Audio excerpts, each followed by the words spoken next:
and today I'm going to share with you some time-lapse video of the creation of the Scarlet Ibis. This was from a reference photo was from Pixabay, taken by Jean Van Der Meuleun, and the name is mentioned in, or will be mentioned in the comments below.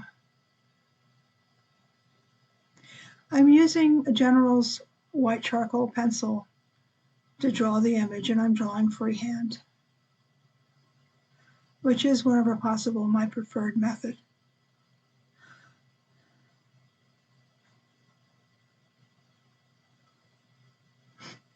And, if you're not used to drawing freehand, you feel uncomfortable with it, I recommend Nicoletti's book on how to draw. And one of the exercises is contour drawing. And you sit quietly with your pen on a piece of paper and an object like a box or a bottle or a glass or something in front of you, and you pretend that you are touching that pencil to the object instead of the paper. And you don't look at the paper, you just look at the object. Keep doing this for 30 minutes and you'll see a huge improvement in your ability to draw. And as I said, it's an excellent drawing book. I think it's still available in paperback. It has a lot of exercises for learning how to draw.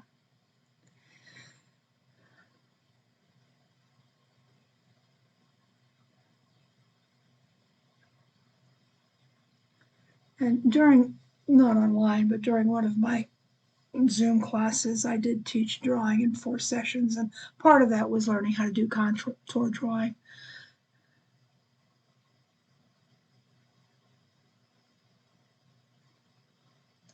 And while you have a reference photo, the fact of the matter is that at some point you stop looking at the reference photo because you've seen enough of it, or you stop looking at the paper because you're looking at the reference photo.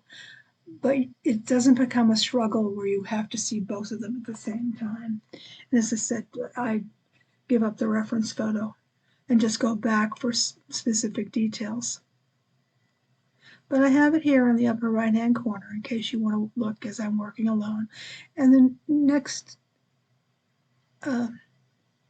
parts are going to be time-lapse. They're going to be double time, so it'll move through more quickly. And I am using Pan Pastels and just a few pencils. And I'm drawing out the differentiation in the skin and the feather and where the shadows lie, just as a guide for myself. In this case, the beak of the bird is broken. This is an adult bird. And I'm assuming they fight with each other or get into mix-ups. So now we're going to start working with our pastels. These are the Pan Pastels. I have a combination Zorn primary color palette. Both are available separately from the company Pan Pastel, which is now gold or golden. They've taken over or purchased them. And I have a Payne's Gray and a light gray and black and white. But black and white are part of the Zorn palette, as is ochre and yellow ochre and red. I have permanent red here. It's based on what's available through Pan Pastel. And I'm getting through all of my tools. They're from Soft, S-O-F-F-T, Soft Tools, same company. I have lots of them. The reason I have multiple sets is that sometimes I need to use the same size but with different colors, and I don't have to worry about wiping them off. I can just move. I also have some blending tools in here, and I have some cosmetic brushes that I use and pastel brushes that I use. That's a pastel brush. And you pull out a couple of the cosmetic brushes. I may or may not use them, but they're there if I want them.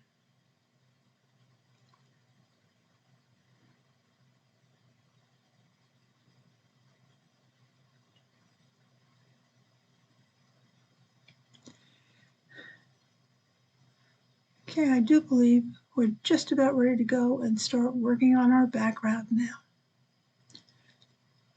And I'm using an egg. This is a cosmetic tool.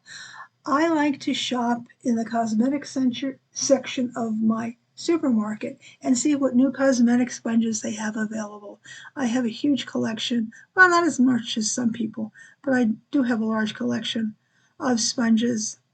Some of them are too soft, some of them are too hard, some of them are just right. It's just like Goldilocks and the Three Bears.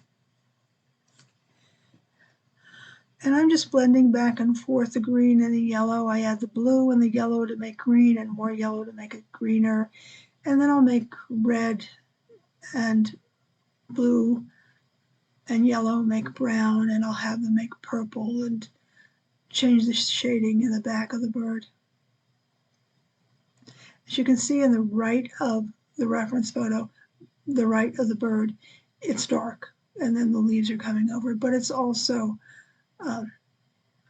fuzzy, blurred out. Here we go.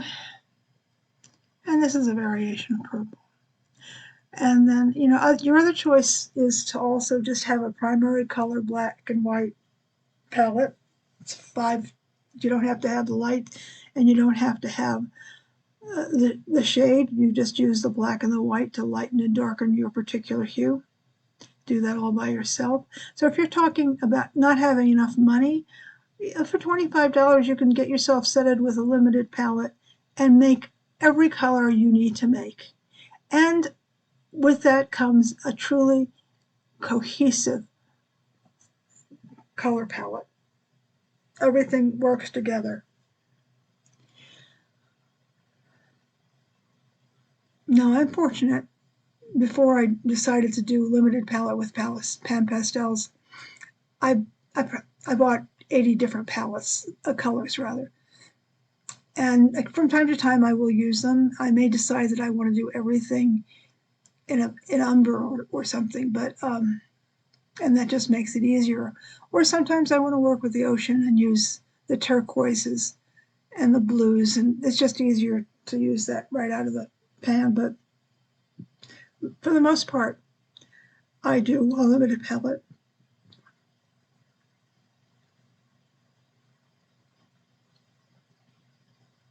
And I'm using one of my cosmetic brushes. These are Eco brushes. At some point you're going to lose me, and I'm just going to stop narrating. When I made this video, I didn't talk. My favorite way of working is not to talk. I work in silence. I don't play a radio. I don't play a television. I don't listen to books. I just work. And aside from the occasional grunt, I don't talk. I do, for a lot of the videos, narrate while I'm painting or drawing. But I'm tired. It's just like I'm trying to build up my strength. And it's pollen season, and my throat is always sore from this, so it's easier for me to speak less.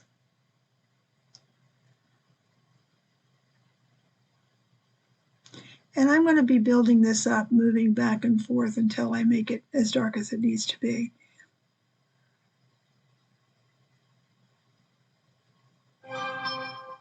Oh, sorry about that. I forgot to turn the sound off on my telephone. Shame on Joan. Which is just as well, because I don't want any signals coming through, and I don't want any phone calls coming through. I just want it to be you and me and our little friend Scarlet here. Scarlet Ibis is a member of the ibis family, and you probably are used to seeing the white and the two-tone brown and white, which are the juveniles.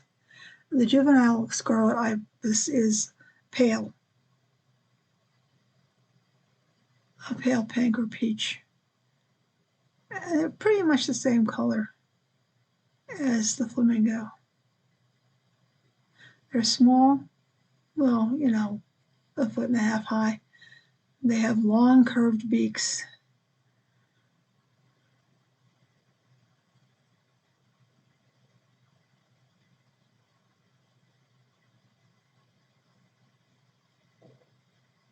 Now the area around the eye has light feathers that are hair-like, but it's skin. So it's darker and a little tougher. The feathers themselves are much lighter than the area around the face.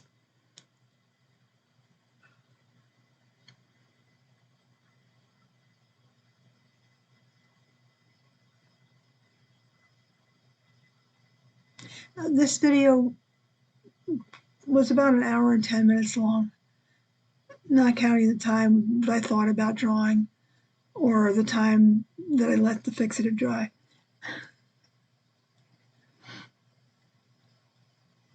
And I have decided, after much introspection and experimentation, to give up all other forms of medium.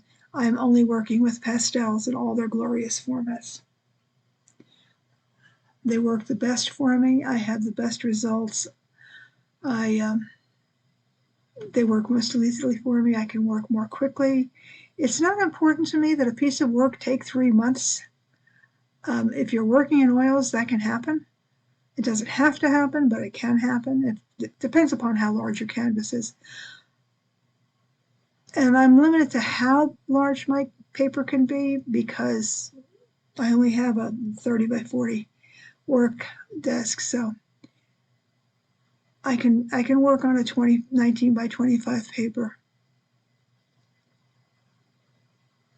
And I have lots of paper. I like to work with watercolor paper, a little sanded paper, not much. I did at one time use a lot of Clairefontaine, and you know, while the result is lovely, it ate up my tools.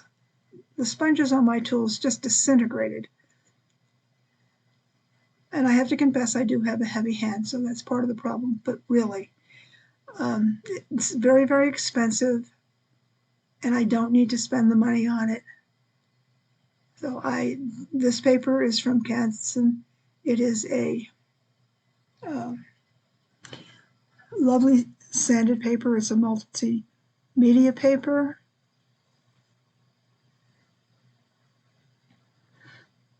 It's a very nice smooth surface. There is tooth because it's sanded, but it's very smooth. It actually doesn't feel very different from the pastel matte paper. And I'm just going back and forth creating cells of skin using the white. There are areas, just like on your skin, where cells show up as being higher. And that's all I'm doing. Creating creases and wrinkles.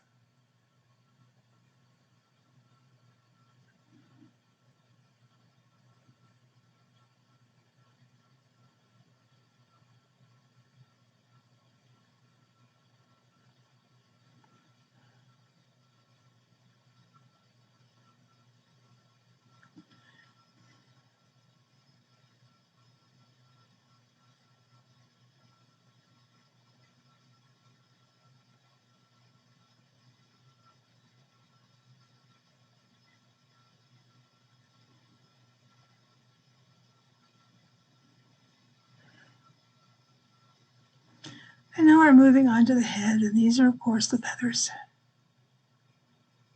Highlighting on the top, some shadow, and work it all out. I'm blending the red with the yellow to make it orange. And then bringing in white to add highlight and give it a slightly different tone.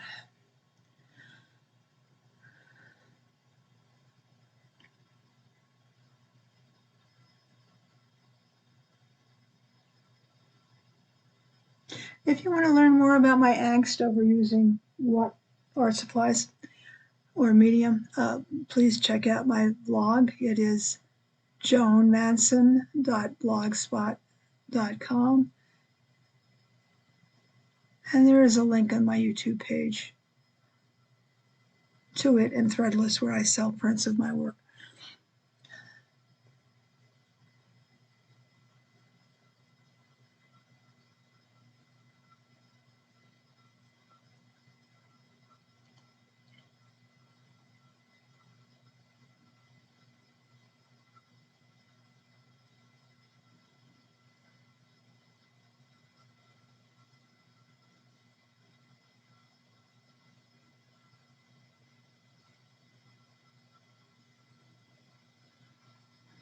This is a combination of the blue and the red to make a magenta of sorts. And if I were doing this with pure palette and not the limited palette, I would use magenta as my shadowing agent.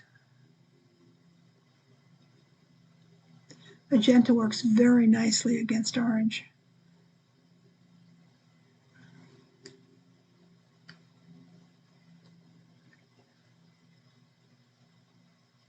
And as I'm laying down both the orange and white, just moving back and forth.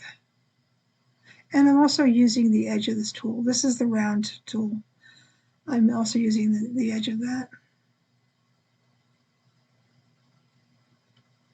And this is double time, in case you hadn't noticed. And very important for the sake of realism, that when you're laying it down, your brush strokes are following the direction of the feathers of your bird.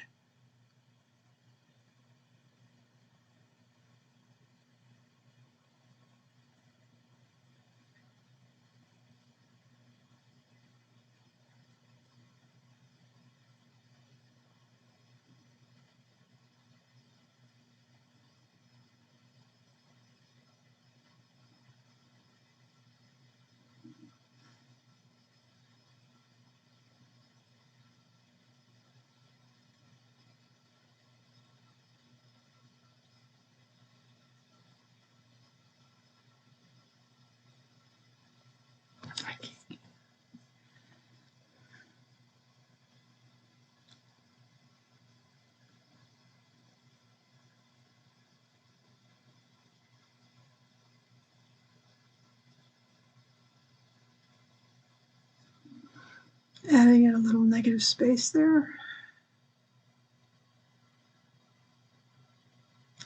for the shadow, lifting the feathers up from the background.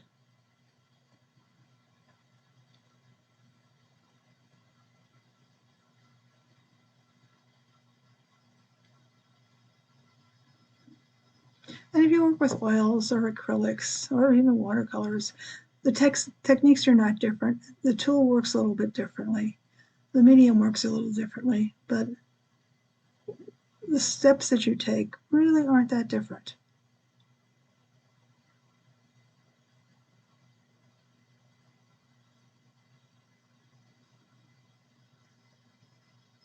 And remember, if you want to just watch this, just turn the sound down so you don't have to listen to me.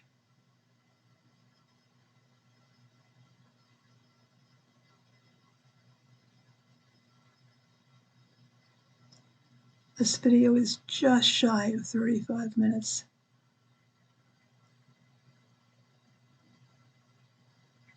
And if while you're watching you decide that you would like to subscribe, I would greatly appreciate that, and I'd appreciate a thumbs up if you do like the video. If there are comments or questions, please do leave them in the comment section. I always answer the questions.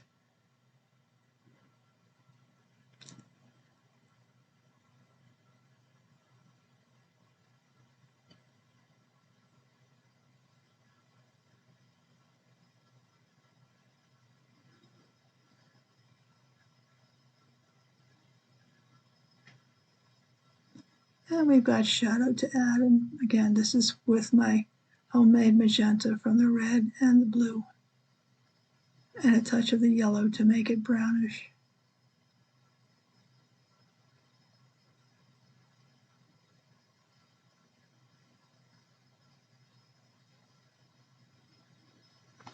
Oh, if you do decide to pick up the Zorn palette, they do have worksheets at Pan Pastel on their website that show you how you can blend those colors to create many colors. And it gives you an idea of how you can work with them. And I hadn't looked, but they probably do the same thing for primary colors. So if this is something you want to try, but you don't want to go to the expense of buying all those colors, start with a primary color or a Zorn palette, which would set you back about $25. And the tools. All the kits, it's a set. It's a stack of 6 or 5 pans, but they all come with at least one tool. And as I said, walk down the cosmetics aisle in your supermarket or pharmacy and see what they have, and you can get them for not a lot of money. Or a lot of money, depending upon which way you want to go. If you have watercolor brushes floating around, you can use some of those for applying the pastels as well. Or you can actually buy brushes that are made for pastels. They're a flat, round brush. But those are really made more to use with the chalk pastels.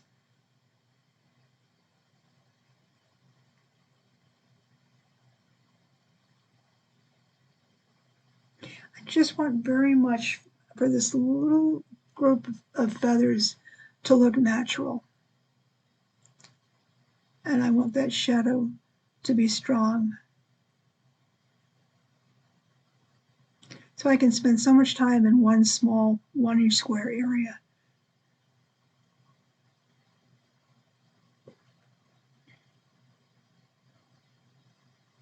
And what is nice about Pan Pastel is that you don't have to start light and go dark.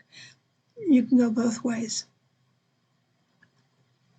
And you can use my favorite blending tool, which is the finger.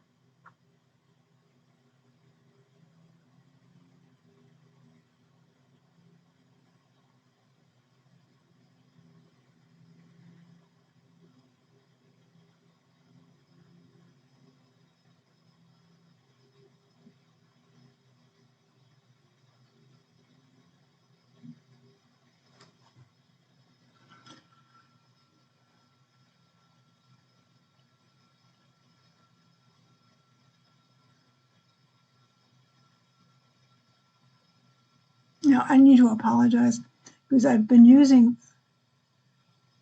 a combination of the primary and the Zorn palettes. I haven't used the ochre. I've only been using the yellow. The ochre doesn't blend well with the red to make a really good orange. You can do it if you play with the white, but it doesn't make as good an orange as the regular yellow does. So this is really more the primary color palette. That'll be in the notes as well.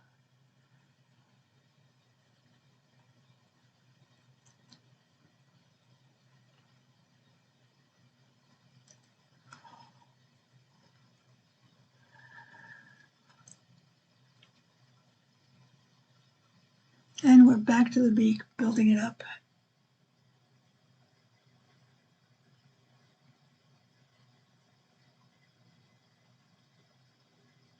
Now, if I were working on black paper, I wouldn't have to spend so much time building up the beak. But this is gray, so.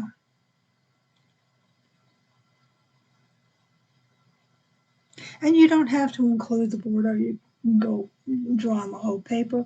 I just do that so that I don't have to deal with going off the edge of the paper or having a regular border. And that means when it's framed, you can frame with a smaller size. 8 by 11.5 is an odd size. It's the European size, the A4 or 5, one of those.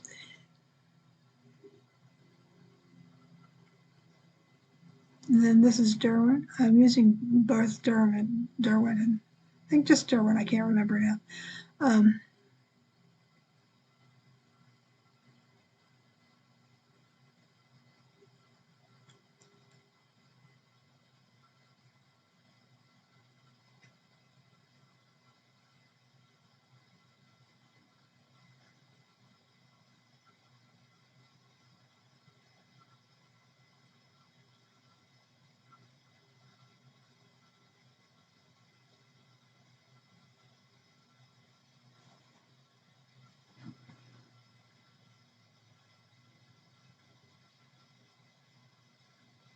And this is black, carbon black.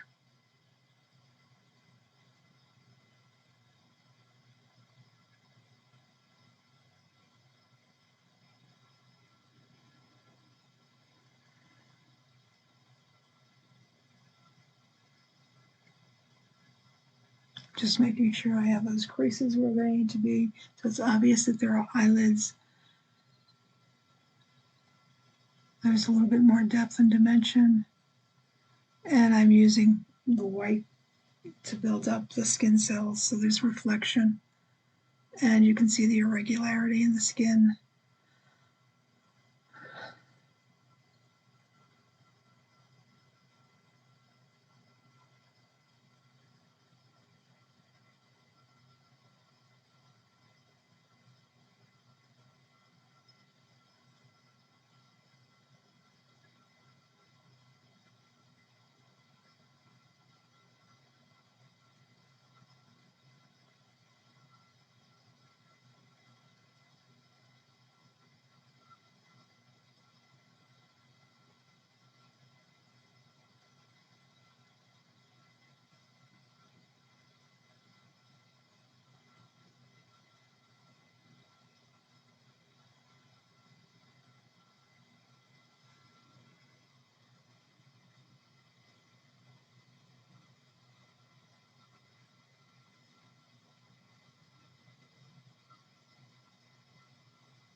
And this is Derwent's titanium white pencil.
Still working on that shadow on the neck.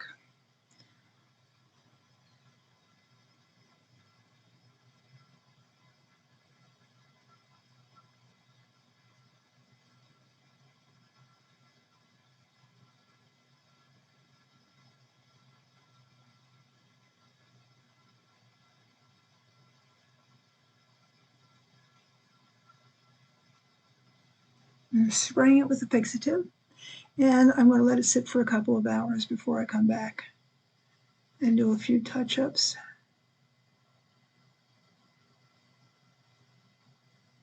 And we're back. I've taken off the tape, but I don't need to have it on to do the touch-ups with the pencils that I'm using. And I'm just using the black and the white pastel pencils from Derwent.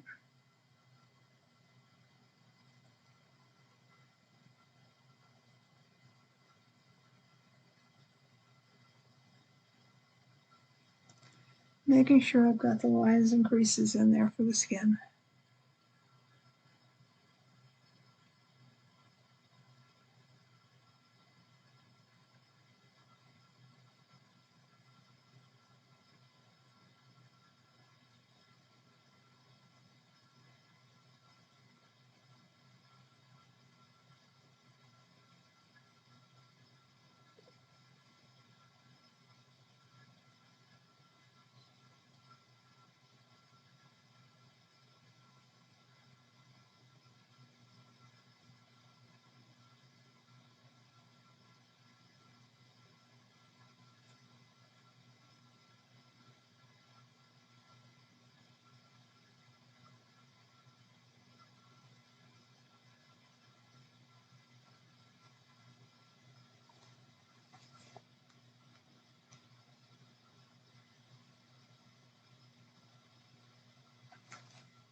This is a red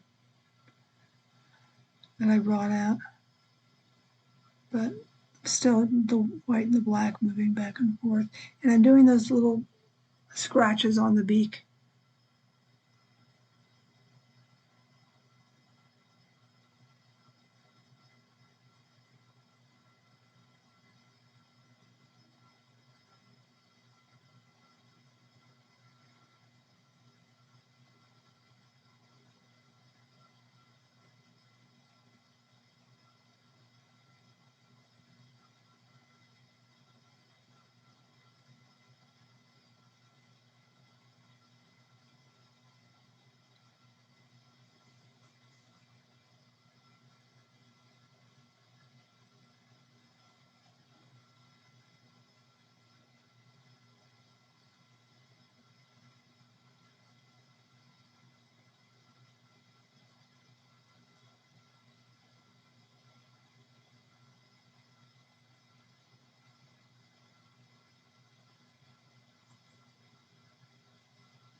And we're going to sign it. That would be the royal we.